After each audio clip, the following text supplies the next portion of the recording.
ప్రకృతి ఉగ్రరూపం దాలిస్తే పరిస్థితి ఎలా ఉంటుందనేటువంటిది గత 2 రోజుల నుంచి మనందరం చూస్తూ ఉన్నాము. మంగళగిరి నగర ప్రాంతంలో గతంలో మున్నెన్నడూ లేని విధంగా భారీ వర్షాలు పడిన నేపథ్యంలోనే ఊహించిన విధంగా వరద నీరు అనేటువంటిది అన్ని ప్రాంతాలని అతలాకుతలం చేసింది. భారీ వర్షాల నేపథ్యంలోనే ఇప్పుడు ఊహించిన విధంగా ఆచార్య నాగార్జున యూనివర్సిటీ వద్ద ఉన్నటువంటి టోల్గేట్ వద్ద నీటి ప్రవాహంకి వాహనాలు కుట్టుపోయే పరిస్థితి ఏర్పడింది. అదేవిధంగా మంగళగిరి నగర శివార్లో ఉన్నటువంటి ఎన్ఆర్ఐ హాస్పిటల్కు రోడ్డు కడ్డంగా వరద నీరు వచ్చిన నేపథ్యంలోనే కొద్ది గంటల పాటు ప్రజానీకం అదేవిధంగా వాహనదారులు తీవ్ర ఇబ్బందులు గురి కావాల్సిన పరిస్థితి ఏర్పడింది. మంగళగిరి నగర పరిధిలో ఇటీవల కాలంలో అతి తక్కువ సమయంలో ఇంత భారీ వర్షపాతం నమోదు కావటం ఇదే మొదటిసారి అంటున్నారు. అదే సమయంలో రోడ్డు మీదకి ఇంత పెద్ద మొత్తంలో వరద నీరు రావడం కూడా తాము ఎప్పుడు చూడలేదంటున్నారు.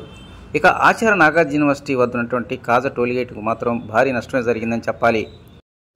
సరిగ్గా నిన్న ఉదయం 10 గంటలకి మొదలైనటువంటి వర్షపు నీటి ప్రవాహానికి టోల్గేట్లోని ఎలక్ట్రానిక్ వ్యవస్థ పూర్తిగా కొట్టుకుపోయే పరిస్థితి ఏర్పడింది. అండర్ గ్రౌండ్ కేబుల్ అదేవిధంగా కంప్యూటర్ సిస్టమ్ సంబంధించినటువంటి వాటికి పూర్తిగా వరద నీరు మునిగిపోవడంతోనే లక్షల్లోనే నష్టం వాటిల్లినట్టు టోల్గేట్ అధికారులు చెబుతూ ఉన్నారు.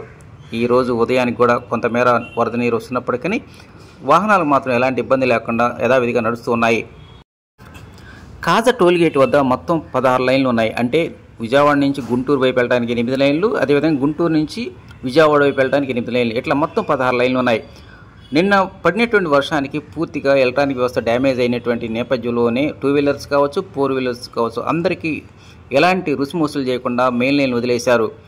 ఈ ఎలక్ట్రానిక్ వ్యవస్థ అమలు రావడానికి మరి కొంత సమయం పట్టే అవకాశాలు ఉన్నాయంటున్నారు టోల్గేట్ అధికారులు. ఇక ఎన్ఆర్ఐ హాస్పిటల్ ఎదురుగా ఉన్నటువంటి రోడ్డుకు కూడా భారీ వర్షాల ప్రవాహానికి నష్టం వాటిందని చెప్పాలి. ఆ వరద ప్రవాహానికి రోడ్డు కూడా కోతకు గురయ్యింది. ఈరోజు మధ్యాహ్నం తర్వాత కాజా టోల్గేట్ వద్ద అదేవిధంగా చిన్నకాకాని ఎన్ఆర్ఐ హాస్పిటల్ వద్ద రోడ్డు పరిస్థితి చూస్తున్నట్లయితే ఓ భారీ ప్రళయం పూర్తయిన తర్వాత ఏ విధంగా దర్శనమిస్తుందో ఆ విధంగా ఆ ప్రాంతం కనిపిస్తూ ఉంది. రోడ్డు అంతా కోతకు గురయ్యింది.